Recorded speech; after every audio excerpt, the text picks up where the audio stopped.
ससुराल में वह पहली सुबह मुझे आज भी याद है। कितनी घबरा कर मैं उठी थी, यह सोचती हुई कि कहीं देर न हो जाए। सब न जाने मेरे बारे में क्या सोचेंगे। केवल एक रात ही तो नए घर में कटी थी और इतना सब कुछ बदल गया, जैसे आसमान में उड़ती चिड़िया को किसी ने मोती के लालच देकर पिंजरे में कैद कर लिया हो। शुरू के कुछ दिन तो यूं ही गुजर गए।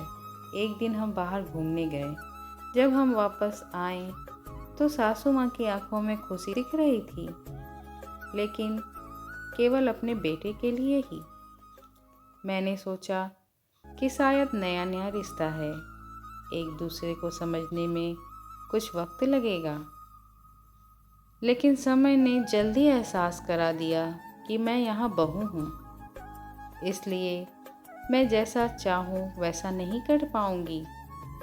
कुछ कायदा और कुछ मर्यादा है जिसका मुझे पालन करना होगा, जैसे कि धीरे धीरे बात करना, धीरे से हंसना, सबके खाने के बाद खाना खाना। यह सब आदतें मुझे अपने आप आ गई। माँ से भी बात कम होने लगी, जिसकी वजह से मुझे पीहर की याद आने लगी। ससुराल में पूछने पर कहा गया कि अभी नहीं, कुछ दिन बाद जाना। जिस पति ने शादी के समय कहा था कि आपकी बेटी पास में ही तो है, कभी भी आ जाया करेगी, उसके सुर भी बदल गए। अब मुझे धीरे धीरे यह समझ आ गया था कि शादी कोई बच्चों का खेल नहीं है। इसमें केवल घर नहीं बदलता, पूरी ज़िंदगी बदल जाती है। अब मैं कभी भी उठकर अपने पीहर नहीं जा सकती, यहाँ तक कि पीहर वालों को भी मुझसे मिलने के लिए पूछ कर आना पड़ता है। पीहर में जोर जोर का हंसना, कभी भी कहीं भी चले जाना, रसोई में से कुछ भी उठाकर खा लेना, अपनी मर्जी का करना, ये सब यादें बनकर रह गई।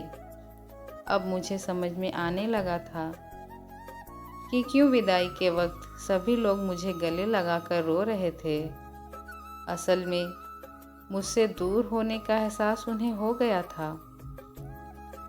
लेकिन एक और बात थी जो उन्हें अंदर ही अंदर परेशान कर रही थी कि अब तक जिस सच्चाई से मुझे इतने दिन तक दूर रखा गया है, वह सच्चाई मेरे सामने आने वाली थी।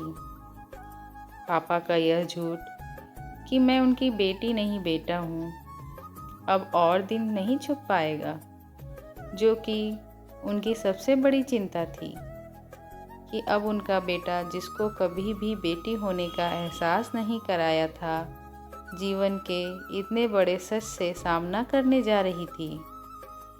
वही माँ को भी चिंता सता रही थी कि उनकी बेटी अभी तक कोई एक काम भी नहीं किया करती थी, अब वह पूरे परिवार की जिम्मेदारी कैसे उठाएगी। सभी लोग मेरे इस विदाई और पराये होने का दर्द जान रहे थे, सिवाय मेरे। इसलिए वह सभी लोग रो रहे थे। आज मुझे समझ आ गया कि उनका रोना गलत नहीं था। यह हमारे समाज का नियम ही है कि एक बार बेटी डोली से विदा हो गई तो वह उस घर के लिए केवल मेहमान ही बनकर रह जाती है।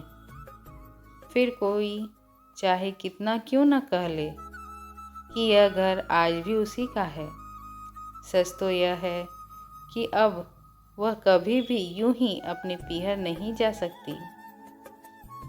चाहे कितनी भी समस्या और परेशानी क्यों न आ जाए, मुझे ही हल करना है, हंसते हुए या गम छुपाते हुए। आशा करती हूँ आपको भी पीहर और ससुराल दोनों का दर्द समझ में आया होगा। आपको ये छोटी सी कहानी कैसी लगी, कमेंट में ज़रूर बताइएगा और चैनल को सब्सक्राइब ज़रूर कीजिएगा। धन्यवाद।